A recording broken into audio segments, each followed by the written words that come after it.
Decision at Cisco that India would be, I think, the future development engine of the world. And I made a very conscious decision at that time to put the second world headquarters for Cisco in India. At that time, nobody had taken that risk before. And it's amazing how that has paid off for us. When Prime Minister Modi was elected, I made a decision at that time to become part of USISPF, and we bet on leadership. Leadership, whether it's in Andhra Pradesh or in India, makes a difference on a global basis. His vision of a digital India has been amazing in terms of its implementation. But what has been amazing, if you watch how far things have changed in the last 10 to 20 years. 20 years ago, India was the number 12 nation in the world in terms of GDP. Today, India's number 4. When you think about the conversations that have occurred over the last, I'm going to ask the group in the back, can somebody just get a little bit of attention for the group?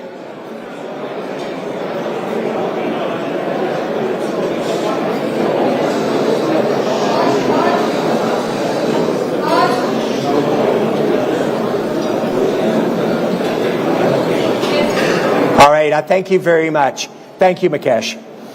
You can do multiple jobs very well. But when you think about how much has changed in India over the last 10 to 20 years, it has been amazing. It isn't just the economic direction of the country. It is the innovation engine and the ability to dream and make dreams come true. We've had great conversations over the last 2 days here with government leaders, both on a national and an individual state level. But I've never been more optimistic about India's future than I am right now at this moment in time.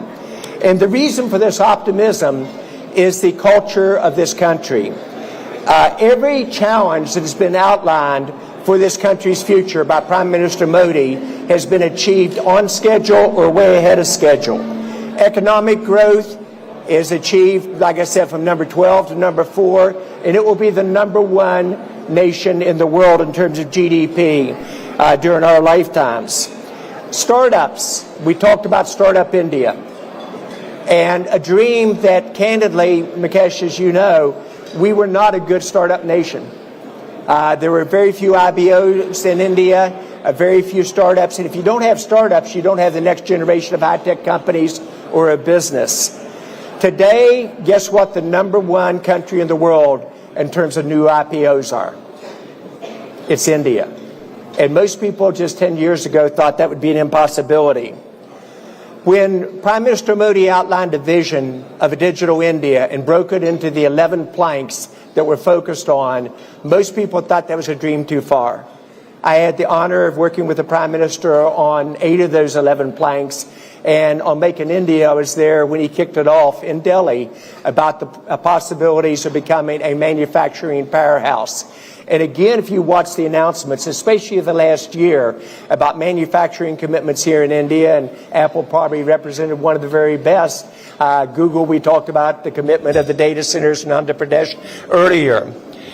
If you think about why I'm also very comfortable with the direction of the U.S.-India Strategic Partnership Forum, it's because of the ability to have the track record to deliver on our commitments that we said. It's also about the ability to form lasting relationships. And Lokesh and Gaurav and Nivi, every single relationship that we formed, we saw in the last day and a half, is one for life. And there isn't a question about, is the U.S. and India going to become the most strategic partnership of the world? It absolutely will. But like any relationship, there will be bumps along the way. And for those of us who understand business, we're used to that as part of our daily lives. I have complete confidence that our 2 leaders in the U.S. and here in India will work through those differences. When you really think about the opportunity for the future, you can say, how committed is American business to India? Out of our 450 members of USISPF, every one of them is committed to maintaining their same spending level or a higher spending level for the future. And business doesn't invest on election cycles. Business invests on thinking 5, and 10 and 15 years out. I have a pretty good track record of calling market transitions. I'm not real good in English, as you all figured out. Unfortunately, it is my primary language. I'm a little bit dyslexic, but I catch up to it. But just to add credibility, when I say here's what's going to probably happen in India, we called each of those calls 20 years ago. I had the opportunity to say, when you think about the future of something called the internet, it will change the way you work, live, learn, and play in 1992, when people thought that's moving around zeros and ones. You begin to think about where we went from there. We at Cisco invented the concept of innovation by doing it yourself, acquiring and strategically partnering. And Shantanu, that sounds logical today, but nobody else did it at that time. And yet even the CEO of Walmart, when I interviewed him about 4 weeks ago for a podcast, he said, we model our M&A after what you did at Cisco. Voice will be free, change the service model forever, and force the service providers to move to where transmission and direction will be. A little bit higher? Thank you. And you also think about a digital world. In 2011, we described that to the World Economic Forum. And guess which country was the first one to implement a digital world? It was India in terms of the implementation. We then said that AI would change the way the world works, lives, and plays, but at 5 times the speed and 3 times the result of what the internet did. In short, it would determine the future of countries and in terms of productivity. Why I believe in India? It starts with leadership. I think you have one of the top leaders in the world in Prime Minister Modi. I would say the best one I've met in my lifetime. And you watch the team that he's built, and we've met with a number of the cabinet members. He's building a fantastic team with the ability to deliver. It will be the country for this decade, and it will be the country for this century, and it will become the #1 economy. When you think about the future of countries, it'll be about how will you digitize, how will you use AI for your future, and how great an environment you create for the citizens of your state and your country, but also how you use IT. I fell in love with India for a very simple reason. I fell in love with India first for the people. I fell in love, secondly, very candidly, for the culture of the country, and then finally for the potential. So it's possible I'm going to be wrong about India's future, but I don't think so. Market transitions, I do get right. The ability to deal with bumps, which we will have along the way, and we all know what those are today. We'll look back a year from now and say we've navigated through them. And again, I want to repeat, tremendous confidence of our 2 leaders of our countries to do that. And from a business perspective, we're all betting on this country in terms of the future. I can tell you that relationships get stronger when you have problems. And I've never completely understood that, Shantanu, but when you have a problem with the customer, you fix it, you have a relationship where you will buy more over time from that organization. Same thing is true of countries. When we have bumps along the way, it makes the relationship even stronger. I've had the good fortune with a small venture capital world to have 11 unicorns, 2 of which are decacorns. We had the best performing stock in the industry in the U.S. this last year so far in Bloom Energy. And so when I talk about what is possible, I think you're looking now at a future of a country that will lead the world in innovation. And we in the USISPF intend to be your partners. So thank you very much for your time today. And Lokesh, let me turn it back to you.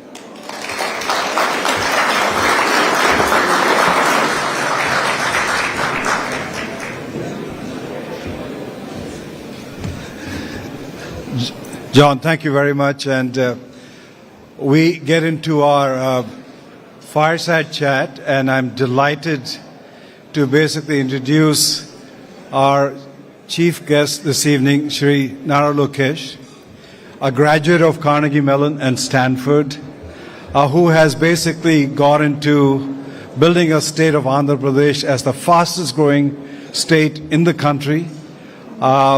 This year they have gotten commitment of over $120 billion of investment.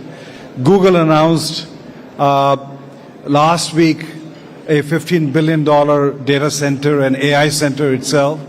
And with the speed he's moving, in fact, as a Minister of HRD and Technology, he has basically focused on building state of Andhra Pradesh in a not just ease of doing business, but the speed of doing business itself. So we are delighted that you could join us this evening. I welcome you to the stage. Please join us here.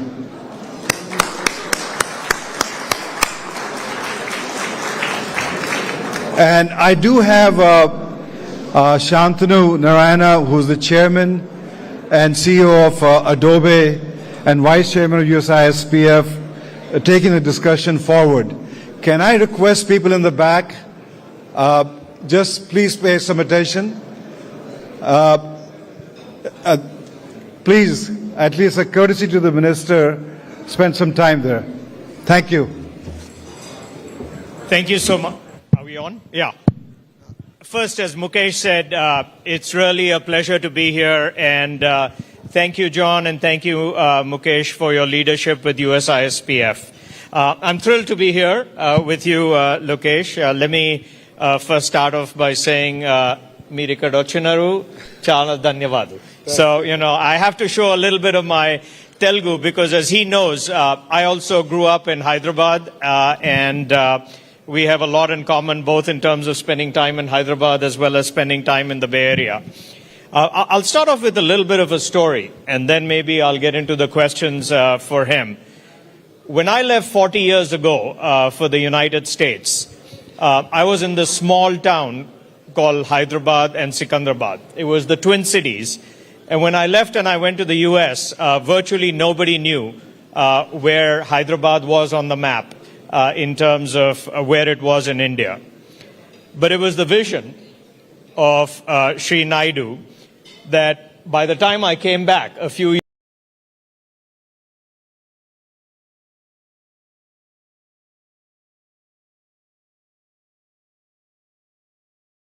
Hyderabad. And I think that vision that was created to put Hyderabad on the map, what I've heard from you and what I see is a vision to even eclipse that with what you're doing in Andhra Pradesh, in Amravati.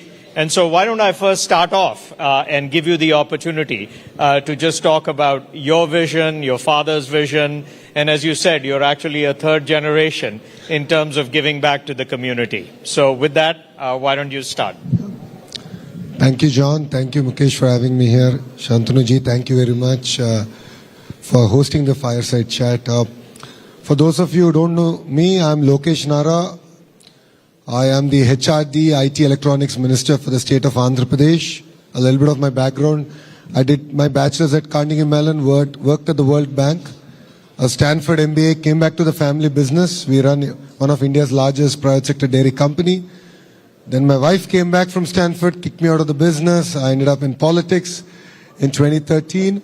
I'm a third generation politician, second generation entrepreneur, and I'm enjoying what I'm doing. And I keep telling my wife, in business, what I could have done in a lifetime, I get to do it in 5 years in Indian politics. So that's a bit of my background. The state that I represent is a $180 billion economy, aspiring to be a $2.4 trillion economy. The government was voted in the last 17 months back. We've attracted so far $120 billion worth of commitment. All that is getting grounded as we speak. Two of the marquee investments which we're particularly proud of. One is, of course, Google, who are now investing close to $15 billion. And this is India's single largest FDI investment ever. So we are particularly proud of that. Second one, of course, is ArcelorMittal building India's largest steel city in Visakhapatnam, south of Visakhapatnam. And this got closed over a Zoom call. So speed of doing business is our unique selling point. But I'll give you two more reasons why you should consider Andhra Pradesh. First one, of course, is speed. The second one being our leader, Mr. Naidu, has a track record of building cities, and we are out to do it all over again, this time at a state scale. Third is, in India, I'm sure you would have heard of double engine Sarkar, which is the federal and the state government being from the same political establishment. Yes, there are quite a few double engine Sarkar states, but there's only one double-engine bullet train Sarkar, and that is in the state of Andhra Pradesh, under the leadership of Honorable Prime Minister. Under the leadership of the Honorable Prime Minister Shri Narendra Modi ji, Andhra Pradesh is spearheading all the reforms that Government of India wants us to deliver. All of you would have heard the term Namo. That's Narendra Modi. No. It's Naidu and Modi ji. So we have the Namo in Andhra Pradesh. So if you are not yet sold on investing in Andhra Pradesh, I think after the fireside chat, I look forward to catching up. Thank you very much. Well, thanks a lot. And again, may I please ask the people at the back to give, our chief guest the honor of listening to him. Maybe if you are next to somebody who's talking, you can just put them on the spot and ask them to, stop talking. But let me start off with something that you talked about, namely speed of doing business. And everybody talks about the opportunity in India. But one of the issues is that they talk about, the speed is not always what it needs to be. And you've given two examples, whether it's Google with 13 months or ArcelorMittal. So tell me how you're accomplishing the aspect of not only attracting people, and the momentum is incredible, but this aspect of doing speed. What is different, and how are you in Andhra Pradesh making sure that you continue to focus on that? No, it's technology and people. Technology comes in where we are looking at policies. We are using AI to compare it to other states. We are looking at coming up with best-in-class policy. The second part is, as a company, once you apply, we actually compare your application with other applications using AI and looking at how can we give best-in-class incentives and attract you to Andhra Pradesh. The second part, the other side of the coin is, people. Relationships matter. And if you look at Mr. Naidu and his track record for now almost 4.5 decades, he has an amazing Rolodex, and we're just leveraging upon it. And once we shake hands that we are going to invest in Andhra Pradesh, it's no longer your project, it becomes our project. And I'm sure partners here who have already looked at Andhra Pradesh know it. We create a WhatsApp group. I'm sure Meta is happy with me mentioning WhatsApp here. We create a WhatsApp group, and then we are in touch, we follow it through. Anywhere things get stuck, we are very frank and open with each other, and we sort of look at how can we sort of streamline it. And it's a great lesson that as a state we can learn. So the next partner who's coming into our state doesn't go through the same process all over again. I think a big reason why India actually has been so successful on the global stage is, to your point, the investment in education. And in the past, that used to be engineering institutes, which were world famous.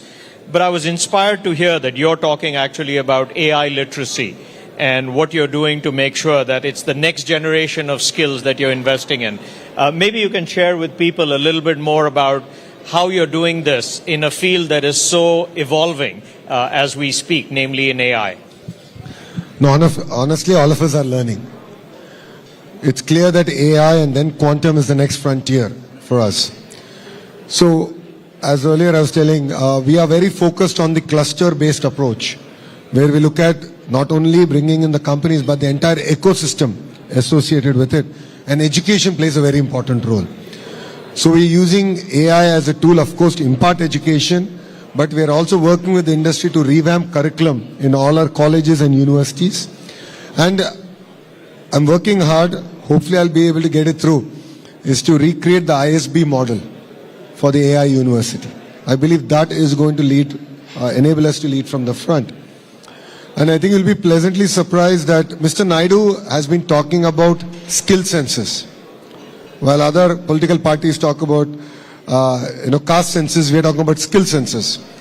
It's easy said than done because we need to skill assess across multiple traits. Mr. Naidu is a great visionary. All of us can accept that. But then execution falls on people like me. So he said skill census. I said, great. I was so excited. I tried it and I failed the first time. I did it in my own constituency. But now you'll be surprised to hear we're using AI. So if you're an AC mechanic, we're using conversational AI to assess your skill level.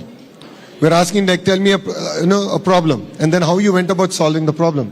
So we are able to assess a carpenter, an AC mechanic, to an AI engineer, and then create this entire ecosystem where skill, upgradation or skill development, if I may, is tailor-made. So I think that's what makes Andhra Pradesh again very unique in the way we're doing things. The ambition that you have shown in creating a brand new city, I mean, I think we all have to go back to maybe Chandigarh being the last city that was actually a planned city in terms of creation. To even think about creating a brand new city with the infrastructure that you're trying to invest in Amravati, I mean, that is an incredibly daunting task. Maybe you can speak a little bit to the scale of what you're trying to do in Amravati and, you know, how that's proceeding. See, Mr. Naidu has a track record of building cities. And as you shared, Hyderabad, Secunderabad, Cyberabad. It's a very similar model. So you have Vijayawada, Guntur, and then you have Amravati now coming up. So when the state got split, we were capitalless. So we had to go about figuring out where we would position our new capital. So this is right off the banks of River Krishna. And this is a city designed, planned by Singaporeans. They brought in a lot of their expertise, their knowledge. And then we're working with Government of India on various funding models. We're done with the first part. So we're going about executing it. Because honestly, it's India's time. As John has said, India is either going to be number one, if we don't do our job right, number two. We as in politicians. We have a potential to be number one. That means we need to build new cities. While existing cities are getting choked, we should use the existing infrastructure but build new ecosystems. What we've done is we've made farmers part of the entire ecosystem. So 30,000 farmers came forward, gave their land, we pooled all the land, created all the infrastructure, developed land back to them and part of it to the state. So I believe this is a model that's workable, and this is a model that I believe that could lead the way for India to build new cities and ecosystems. I always say that when I grew up, people used to say, go west, young man. I really believe that today, if anybody is growing up in the US, you'd say, go east, young man. But maybe just a message to the people here in terms of those who are considering investment in India and in Andhra Pradesh. Why you think, as you pointed out, it's India's time. And then I don't know if we have time for a few questions, but I'd just like to give you this opportunity to tell them all the things that you've been sharing with us as a board of what's exciting and happening. I'm sure quite a few of you are from California. So you think about Andhra Pradesh as California of the East. So we have an amazingly long coastline, a beautiful cities, ecosystem getting built across the state. For people who have followed Hyderabad and its growth trajectory, there's a leader who has a track record and is sharing with the board that it is India's time, and in India it is Andhra's time. What you're seeing is history getting created in front of your eyes. It could be with Google, it could be the project we have done with Meta, it could be the investment that ArcelorMittal is now doing. We are creating history. And I request all of you to come visit us, see what we are doing, and please don't miss this bus. Together we can create history. And coming back to John, India will be number one. The question is, can we do it before 2047? With that agenda, please come, visit us, and we'll make it a worthwhile trip together. Thank you. Thank you so much. Do we have time? If there's any questions, okay, maybe, do you have a few more minutes to ask? Okay.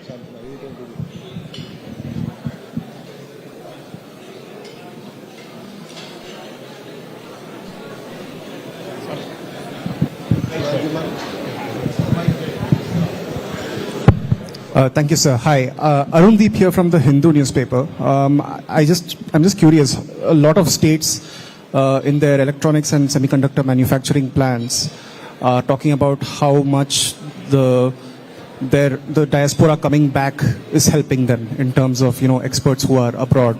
So in Andhra, what has been the role in this industrial renewal of people who have spent a long time in the US coming back and being part of this new growth story?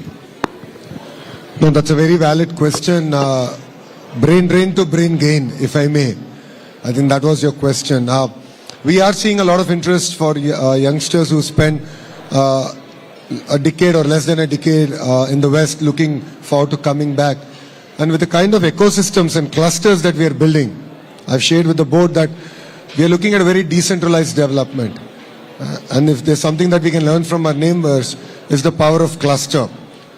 So take electronics manufacturing. How can I get the 1,000 companies that end up creating the entire ecosystem that then Apple takes and makes an amazing iPhone? So we're looking at building multiple clusters. Work's already done. They're at different stages.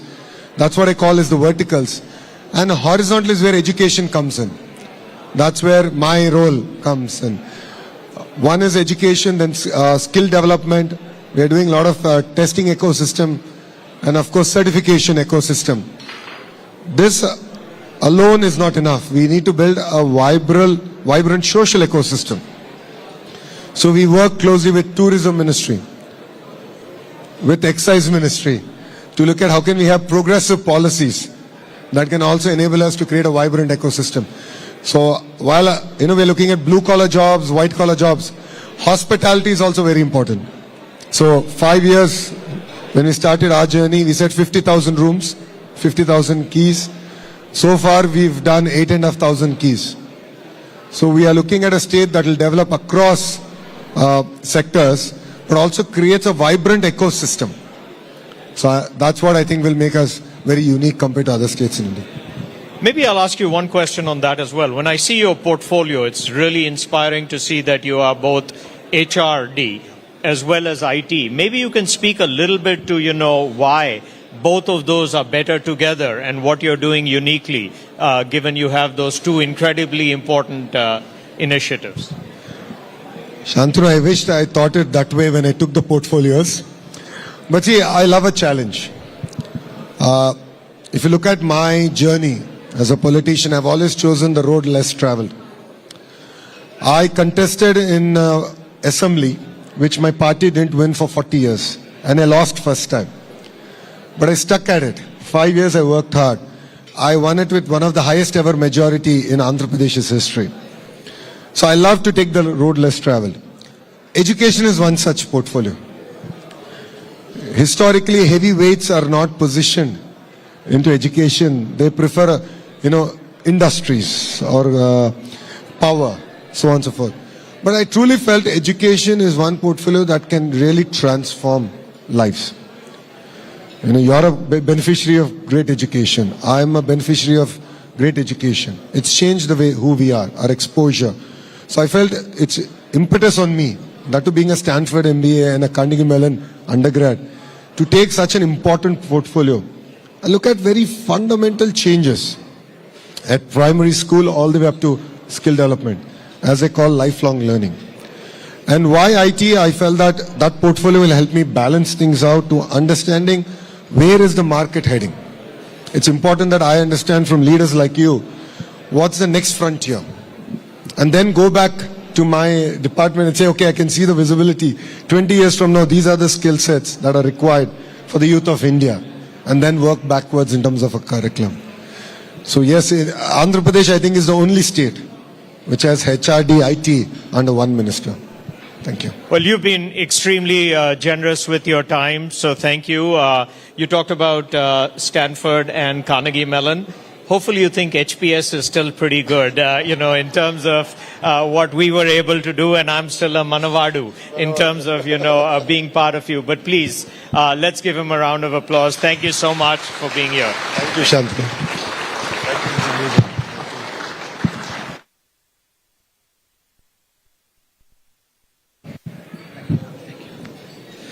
Well, I just want to say thank you to Shantanu and Nara Lokesh for the wonderful conversation. Investment in Andhra continues to go up, and we have one of our board members, Sachit Ahuja, Tillman Global. They are committing to invest 15,000 crore in Andhra Pradesh.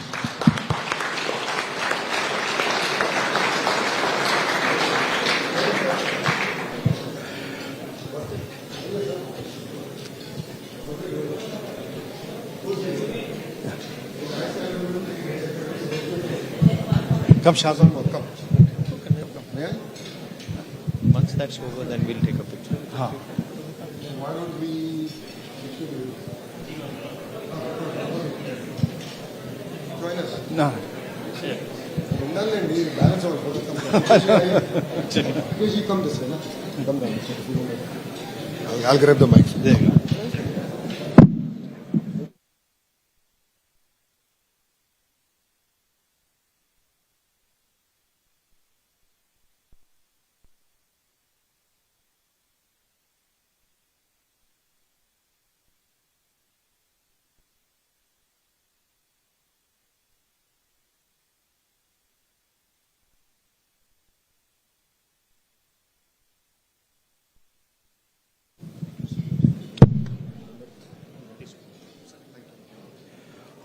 Well, let me have the final session. I just saw Ken Jester, our former ambassador to India, just walk in. Welcome. And then we do have Ambassador Rowan from Israel. He was just here. And so you'll be networking with them. We have a few folks, our board members from Exxon and other organizations. But more importantly, you have to understand that while we focus on U.S.-India relationship from a economic trade perspective, we also have an arm called U.S.-India Friendship Alliance. And this organization during COVID time raised the largest funding, larger than the U.S. government, and had supplies coming into India. For example, we were able to bring in roughly 33,000 oxygen concentrators. And those were sourced in China. And I do recall FedEx, Raj Subramaniam, who is a board member, gave us a couple of planes to move them every day. And I recall the Chinese objected oxygen concentrator going from China to India that time. So we had them routed to Tokyo, and from Tokyo we brought them back to India itself. And I have to give credit to Amitabh Kant and the team there. As soon as the plane landed, within 1 hour, those oxygen concentrators were in trucks going to different cities itself. So I just want to applaud my team to make that happen itself. And so we have a short video because I think it's important. Is the tough times shows the color of your friends who can step up. And that's the time we had to step up. We reached out to, for example, to Indian Air Force to pick up large oxygen tanks from Stuttgart, large cryogenic tanks from Singapore and Thailand. And so it was an operation which we just rolled up our sleeve and got it done. So just watch the video on US-India Strategic Friendship Alliance. Born out of the COVID-19 pandemic, our genesis coincided with these despondent times. Faced with an unprecedented crisis, we decided to act, and so our story began. Who are we? We are the U.S.-India Friendship Alliance, USIFA, the strategic philanthropic arm of the U.S.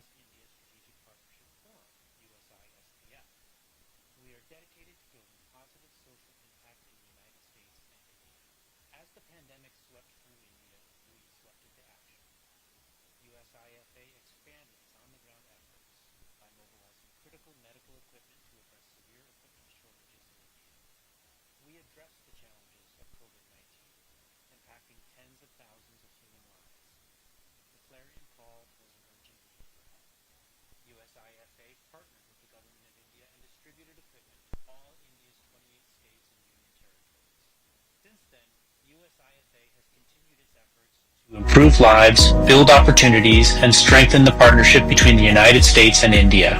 We provided livelihood support to 5,000 impoverished widows under the Lumba Foundation to become economically independent through skills training in a range of sectors. We supported rural artisans in Gujarat through a partnership with Anand National University to upskill artisans, support sustainable livelihoods, and preserve cultural heritage. We donated computer sets to underserved schools in India's Darjeeling region. USIFA's mission is to strengthen the bridge between two leading democracies underpinned by shared democratic values. We intend to deepen people-to-people ties, which drive positive impact in both countries through cultural exchanges, economic ties, and skills exchanges. However, we can't do this alone. We are not just counting on you, but we need you. We have dedicated our time and resources towards underserved communities. USIFA is founded on the belief that when corporate purpose aligns with shared national and global priorities, it can become a powerful catalyst for stronger bilateral relations and inclusive growth. So don't just witness the change, come and be part of the change. Join us in 2026. Connect with us at USIFA.org and Friendship Alliance at USISPF.org.